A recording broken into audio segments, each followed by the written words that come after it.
Salut à toutes et à tous, c'est Mac Flicon et comme promis, on se retrouve dans ce tuto sur le graphe. Je vais faire avec vous un graphe assez simple de A à Z et puis je vais essayer d'être le plus complet possible pour vous expliquer un maximum de choses. Bon, je suis malade, hein, donc on va faire avec. Alors tout d'abord, 2 mots sur le papier. Moi d'habitude j'ai un papier tout fin comme ça pour mes feutres. Et bon, cette fois je l'ai pas utilisé parce que on va pas mal prendre la gomme et ça va complètement me le démolir. Alors voilà, papier cartonné, ça doit être du Canson, enfin je sais pas de publicité mais je pense que c'est ça. Voilà, alors le mot que j'ai choisi c'est celui-là, Dream. Voilà, je vous le mets juste là. Voilà, alors tout d'abord on va essayer de voir un peu quelle forme générale on va donner au graphe. Je veux dire par là, si on fait juste droit ou on essaye d'arrondir un petit peu, en haut, à gauche, au milieu. Moi je voudrais faire ça au milieu et légèrement arrondi. Donc je mets juste un petit trait arrondi pour guider mon tracé. Alors on va appliquer la méthode que je pense la plus simple quand on commence à dessiner. Ça va être de tracer les lettres comme elles sont là et après évoluer vers quelque chose de plus graffiti. Donc, n'ayez pas peur de faire ça assez gros. Alors le D, légèrement l'orienter vers quelque chose de triangulaire. Le R, tac. Le R, la barre du bas, on peut la faire plus comme ça déjà. Voilà. Enfin, en tout cas, en 2 mouvements. Ensuite le E, alors le E c'est une lettre intéressante puisque un E c'est l'inverse dans le 3. Et donc des fois on met les 3 inversés pour faire des E. Voilà. Je vais mettre un 3 directement comme ça. Hop. Voilà, puis A et M. Hop. Donc maintenant l'étape suivante ça va être d'épaissir ces lettres. Normal quoi, on met 2 traits de chaque côté à peu près à égale distance, histoire d'avoir un petit centimètre d'épaisseur partout.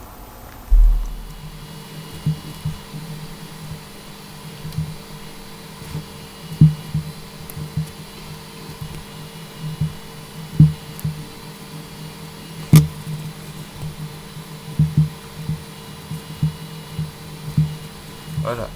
Alors maintenant qu'on a ça, c'est peut-être un petit peu moche. On va déjà gommer l'intérieur de nos lettres. Hop. Je gomme toutes les lettres. Je suis bon. Tac.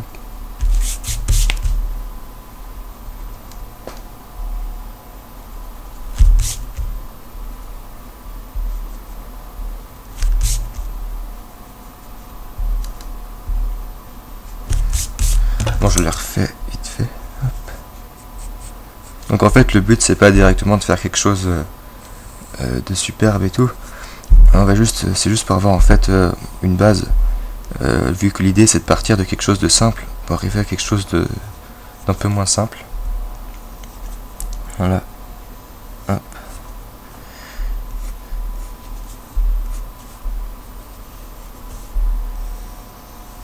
Donc la première étape ensuite ça va être de travailler un peu les courbes de ces lettres. Donc pour l'instant c'est assez carré, il n'y a pas grand chose dedans. Et donc on va essayer de rendre le tout plus élégant. Alors on va faire lettre par lettre. Je pense pas qu'il y ait vraiment de méthode, si ce n'est que il faut pas hésiter à varier les épaisseurs. Voilà, le D. On va essayer de faire quelque chose d'un peu plus petit comme au milieu. Hop, voilà. Et puis ensuite, on va faire monter un peu plus haut. Et pareil, plus épais derrière.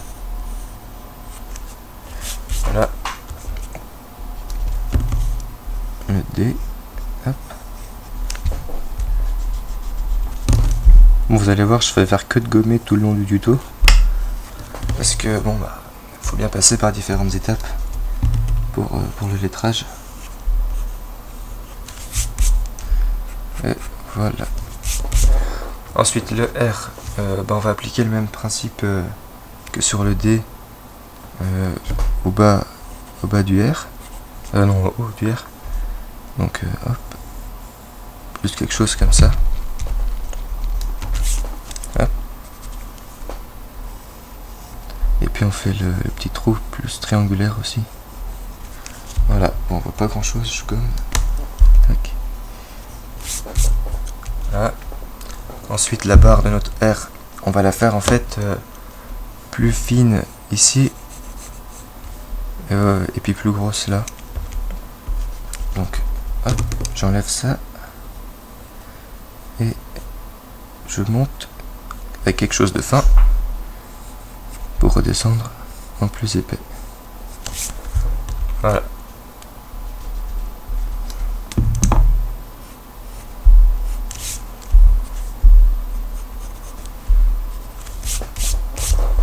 Ensuite, bon, pour le 3, on va essayer d'en fait de faire les côtés ici plus épais et d'arriver à quelque chose de plus fin et plus allongé sur le milieu du 3. Donc on va juste en gros allonger ça, le reste du 3 aussi, et puis bon, épaissir ici et rentrer à l'intérieur comme ça. Voilà, pareil là.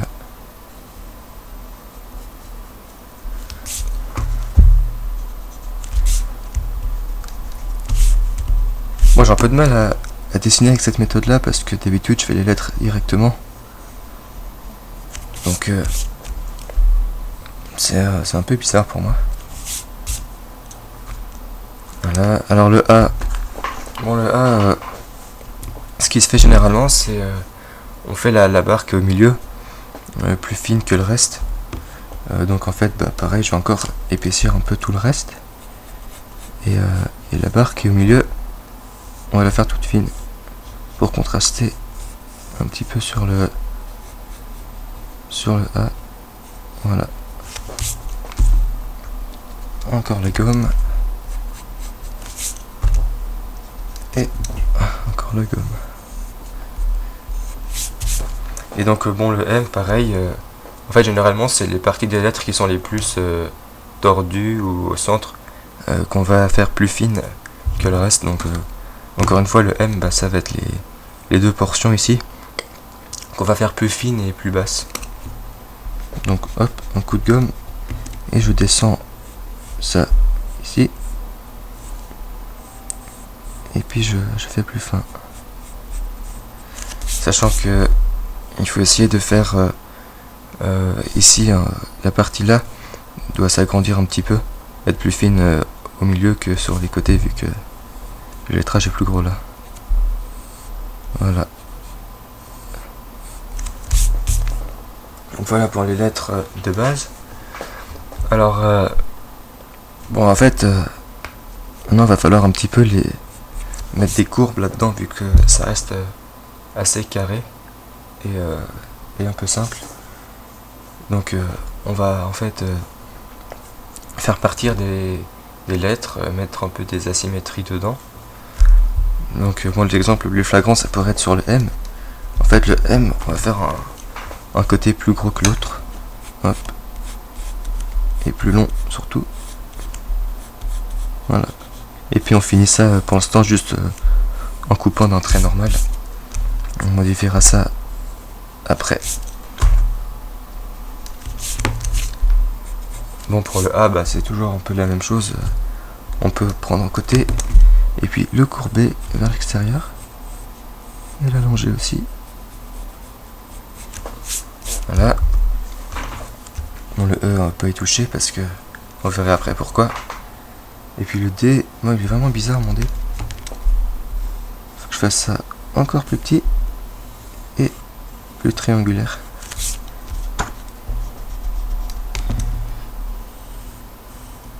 Voilà. Et d'arrondir vers le bas. Bon, en fait, vous verrez après, petit à petit, en s'entraînant, on sait à chaque lettre un peu quelle forme correspond le mieux, qu'est-ce qu'on peut faire avec ou pas. Et ça, moi, je sais pas, j'arrive pas vraiment à l'expliquer, il n'y a pas vraiment de règles pour le faire. Alors, une fois qu'on a ça, les lettres sont toujours pas très personnalisées. On va essayer de faire un peu des liaisons dans ces lettres. Bon, pour l'instant, on peut pas faire grand chose. La seule chose que je pourrais trouver intéressante, c'est que vu qu'on a un E et un R qui se finissent ici juste à côté, on va faire en fait une seule forme. Donc je vais agrandir un peu le bas du R, et puis je vais l'arrondir pour que il fasse une seule chose avec le E. Là, hop.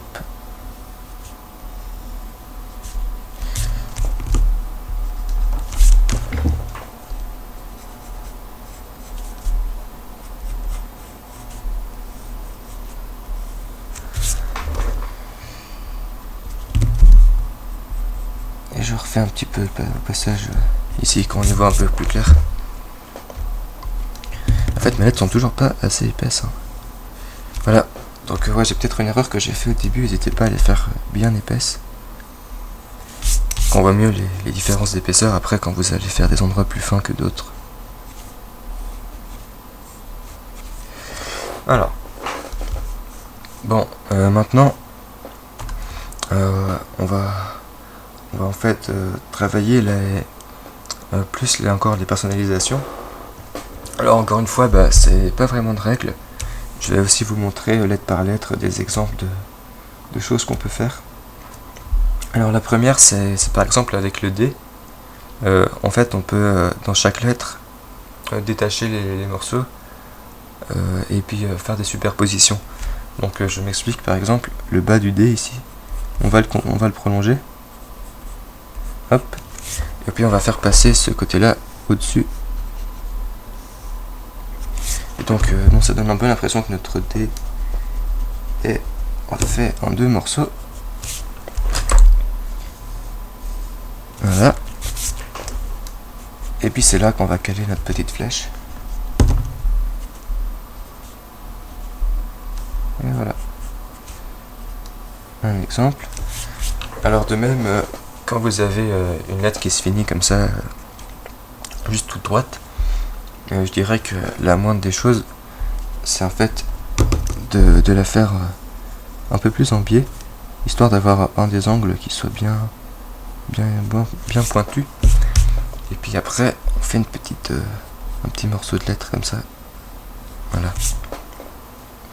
Alors, un autre exemple de personnalisation, c'est quand on finit les lettres aussi, de la finir. Alors, je sais pas, ça porte pas vraiment de nom. C'est faire quelque chose comme ça à la fin des lettres. Ça, je le fais souvent. Et bon, après, on peut en faire plusieurs superposés. Moi, je vais faire la même chose sur le R. Donc, hop, je monte un peu le R et je finis comme ça, en biais comme je viens de dire avant, et je ramène. Voilà. En fait, les lettres, j'arrive jamais à faire mes lettres du premier coup. Et je suis toujours comme ça. J'essaye plusieurs fois de la faire jusqu'à ce que ça me plaise. Donc, n'hésitez pas non plus à gommer, à recommencer ce que vous avez fait, parce que l'embrouillon c'est fait pour ça. Alors ici le R, on va essayer de détacher un peu le R du D. Donc je descends, et puis pareil, hop, je finis en biais,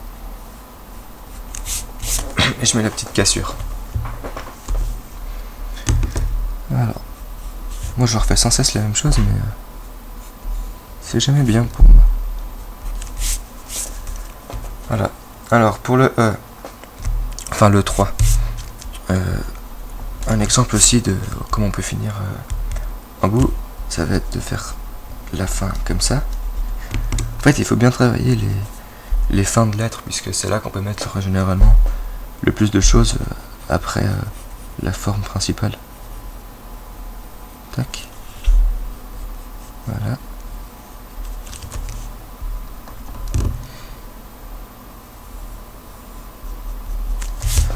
Ensuite, sur le A, ce qui se fait bien sur les A aussi, c'est un peu comme le D, le faire en plusieurs morceaux. Donc on va en fait faire passer la barre du A entre les deux morceaux qui sont là. Donc vous allez voir, ici on coupe, on prolonge le trait, et puis là c'est l'inverse, la barre passe par-dessus.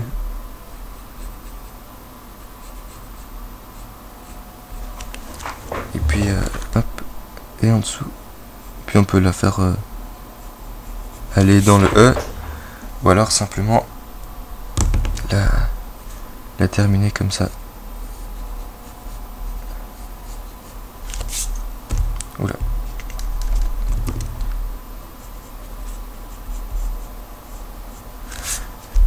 Voilà. Et puis le M, bon bah il n'y a pas vraiment de choses à faire dans les superpositions, etc. Si ce n'est qu'on va encore maintenant ajouter des morceaux, des personnalisations. Donc bon, je sais pas, enfin, en fait vous allez voir comment je fais, parce qu'il n'y a pas vraiment de nom aux choses. Par exemple, quand on a quelque chose qui est courbé comme ça, on revient un peu plus haut, on remonte, et on revient en bas. Donc ça crée un petit morceau. Et après, bon, ces petits morceaux-là, on peut aussi éventuellement les faire un peu plus gros, et puis mettre une petite flèche au bout. Donc ça se fait pas mal aussi. Parfois, au lieu de mettre un petit morceau comme ça en bas d'une lettre, caler une petite flèche, ça va bien aussi. Voilà. Alors pareil ici, je vais faire remonter ça comme ça. Hop. Voilà. Bon. En fait ça se fait un peu au feeling. Il n'y a pas de règle, je le dis tout le temps, mais je le redis. Tac. Là on fait encore un petit retour comme ça. Hein. Couper un petit peu en biais. Ça c'est important de couper vos lettres ou vos liaisons comme ça en biais. Ça donne toujours un petit peu mieux. Voilà. Bon, je réfléchis un peu à ce que je peux faire. Ça vient pas toujours comme ça. Bon, je vais essayer de refaire ce R et ce E correctement, parce que ils sont un peu bizarres. Donc là.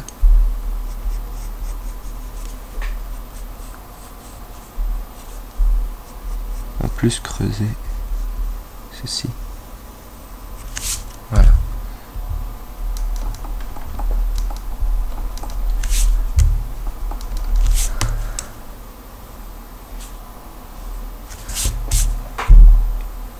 Hop. Donc bon. Sinon, si vous avez vraiment la flemme de faire cette méthode là, moi c'est ce que je faisais avant, je m'entraînais, et puis à la fin j'arrivais à connaître un alphabet par cœur, et puis enfin par cœur j'arrivais à refaire un alphabet que j'avais trouvé. Puis bon, après à force on le fait un peu à sa sauce, mais je pense que cette méthode là c'est la plus facile pour commencer sans modèle et de soi-même. Alors bon, toujours pas d'idée. Ah oui, voilà, une chose qui se fait aussi pas mal, c'est quand vous avez des lettres assez courbées à l'intérieur, ça peut être d'enlever un petit bout comme ça. Hop. Et puis en fait de dédoubler le tracé. Voilà, justement je voulais y venir.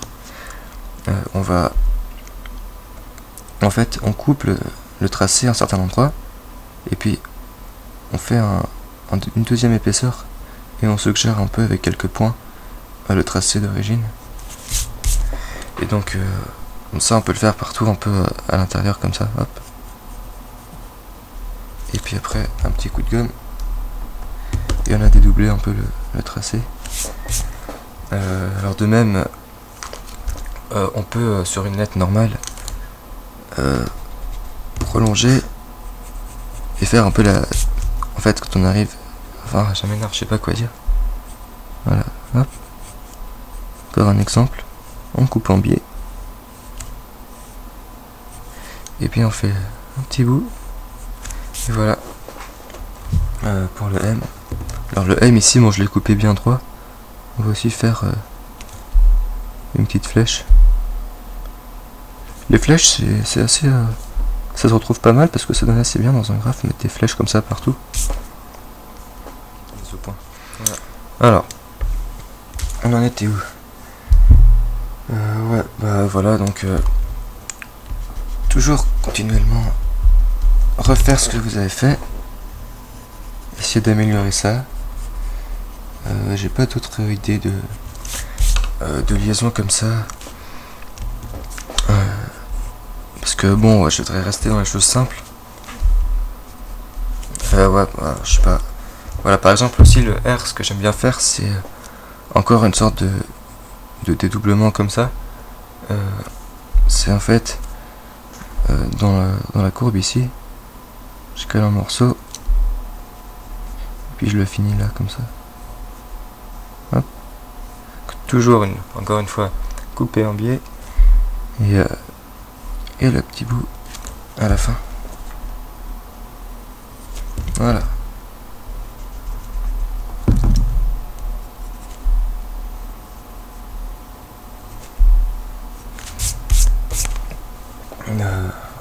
Voilà.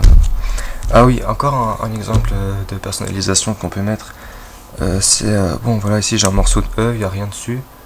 Ce qu'on peut faire, c'est avec la gomme, on coupe un bout. Voilà. On finit. On laisse en fait un blanc dedans.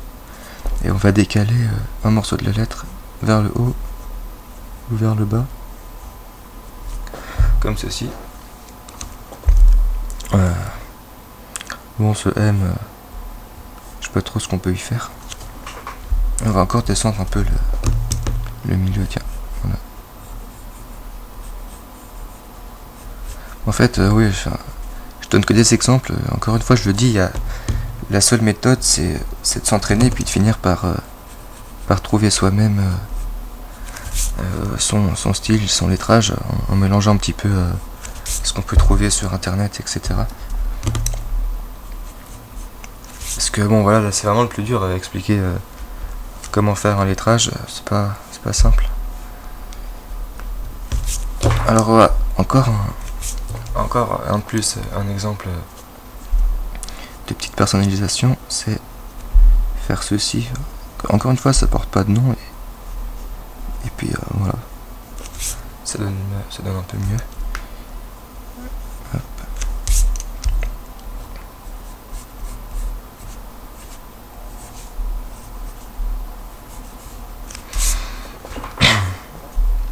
Ah, ça m'énerve cette maladie. Ma gorge.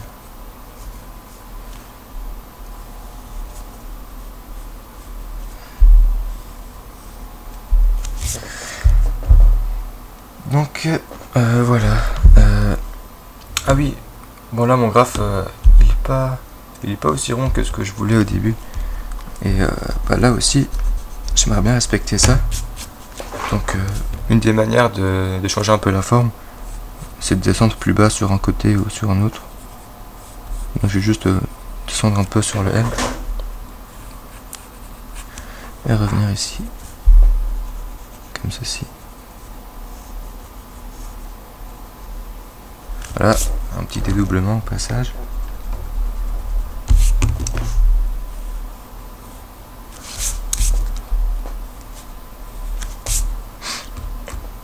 Donc bon, il n'y a pas énormément de liaison dans ce graphe.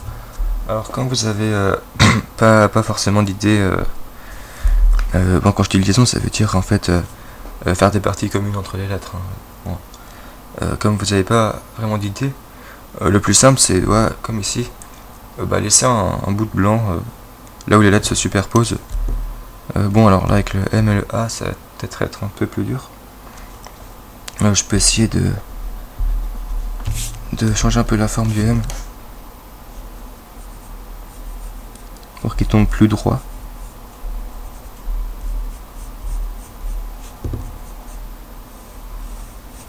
Enfin voilà, faut essayer hein. Et puis si ça marche pas, ça marche pas. C'est un brouillon.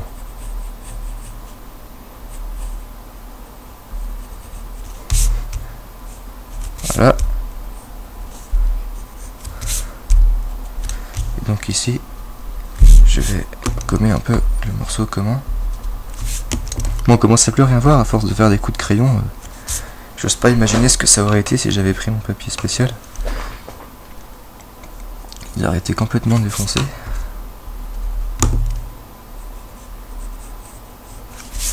Donc bon, encore une fois ici il y a un petit bout de vide. Alors on va faire la même chose qu'on a fait là.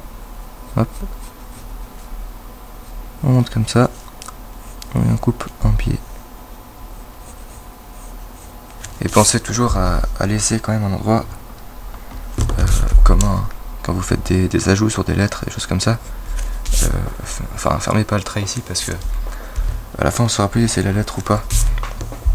Ah oui, voilà, donc voilà, j'ai pensé aussi à dire une erreur à pas faire, c'est en fait commencer directement à faire des lettres et partir dans plein de liaisons, des flèches partout, etc. Enfin, c'est pas vraiment une erreur, mais après généralement on prend le risque de modifier un peu la forme générale d'une lettre. Alors, enfin, ce que je veux dire, c'est que si par exemple vous avez une lettre qui se finit d'une certaine manière, enfin par exemple le M ici, si j'avais continué ça de la même grosseur que mon M, on aurait pu croire que c'est un V que j'aurais fait.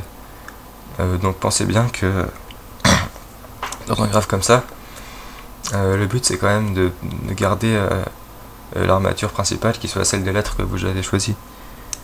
Et pas commencer à faire des liaisons qui pourraient être des lettres.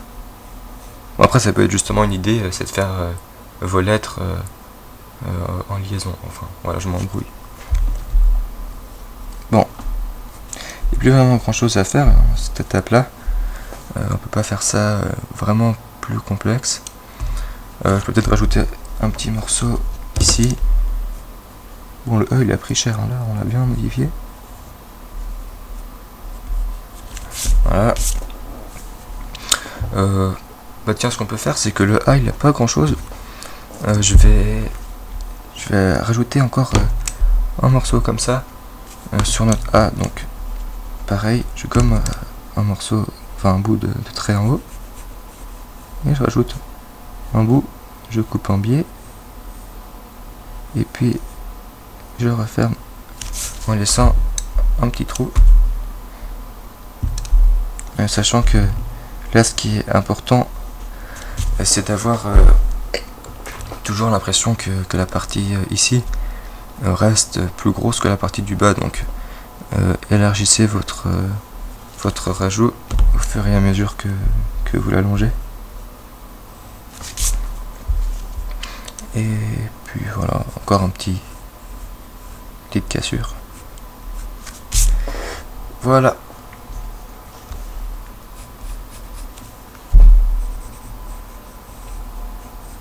Donc bon, j'ai plus grand chose à dire. J'espère que ça vous va.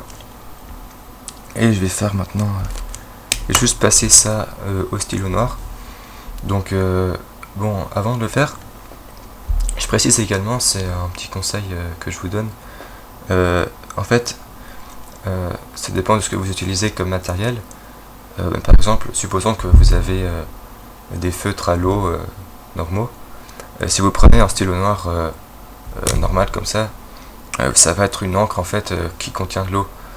Donc si vous repassez après avec vos feutres du même solvant dessus, ça va faire baver votre noir. Et donc bon, moi j'ai pris un stylo comme ça normal parce que mes feutres c'est des feutres à l'alcool et donc ça va absolument pas changer mon trait noir, ça va pas le faire baver. Mais si vous avez des feutres plus classiques, essayez de vous trouver un stylo noir permanent parce que les encres permanentes bon bah elles bavent pas quand on passe de l'eau dessus, donc vos feutres normaux ils contiennent de l'eau, ça va vous simplifier le coloriage. Et c'est pareil si vous faites moi j'ai des feutres qui font aquarelle aussi, bon c'est le même problème, il faut trouver des stylos noirs qui sont permanents pour simplifier le tout. Voilà, allez, je vais passer ça au stylo. Et voilà, Donc ça c'est passé au stylo. Alors maintenant la seule chose qu'il nous reste à faire avant de commencer à colorier, etc., ça va être de faire en 3D. Donc avant tout, il y a en fait différents types de 3D. Donc le premier 3D, c'est un 3D où on fait en fait toutes les arêtes parallèles. Donc ça c'est un vieux dessin, moi je l'ai retrouvé. Donc en fait, moi j'ai les lettres que j'ai faites. Vous noterez qu'elles sont recopiées dans l'alphabet, ce que j'ai trouvé sur internet. Alors, en fait, à chaque angle du graphe, le principe c'est de faire une arête d'une certaine taille. Donc ici, je crois qu'elles font toutes 1 cm ou 1 cm et demi. Et puis, dans la même direction, donc ça se fait généralement en bas ou sur les côtés, moins en haut. Enfin, en fait, ça se fait où vous voulez, mais bon, plus souvent en bas. Et bon, voilà, c'est peut-être un peu plus dur à faire vu que il faut bien rester parallèle avec sa règle et garder la même distance partout. Voilà. Et puis après, il y a un deuxième type de 3D.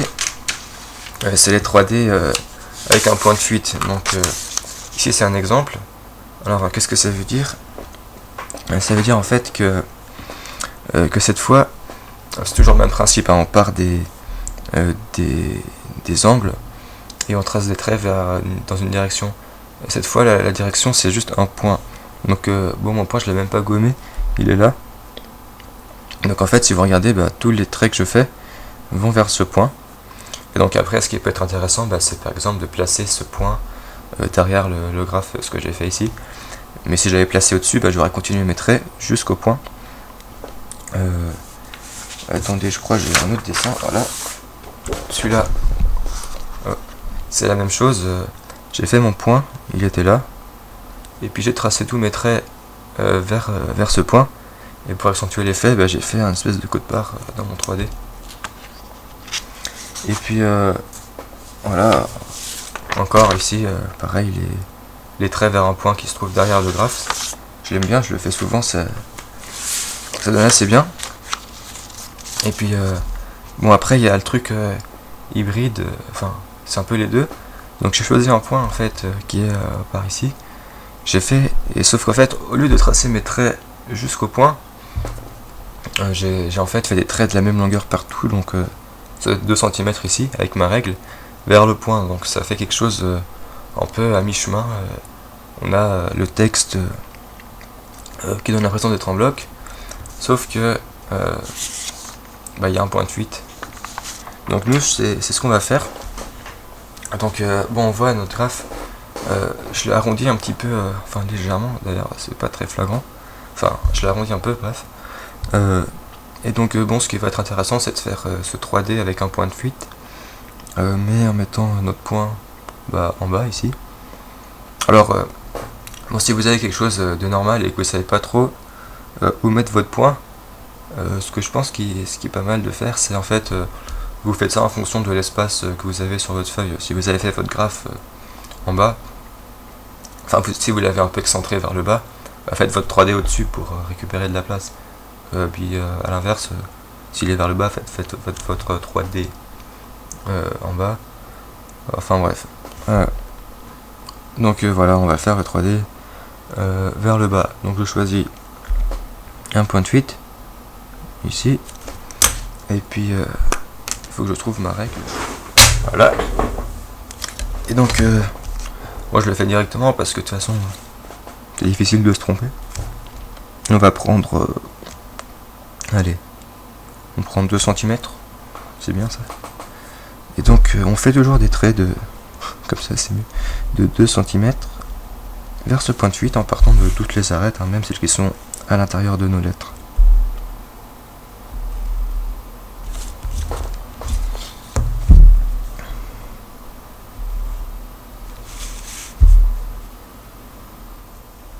Et voilà, alors maintenant qu'on a ça, on va juste essayer de relier les points qu'on a eu ici. Et en fait le but ça va être de rester le plus possible parallèle aux côtés de notre graphe. Donc quand c'est arrondi, vous arrondissez, quand c'est droit vous faites droit. Voilà, c'est pas...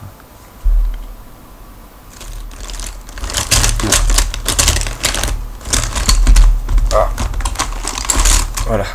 La petite définition, bah, ça va être de passer le contour extérieur principal avec un feutre un peu plus épais en noir. Voilà.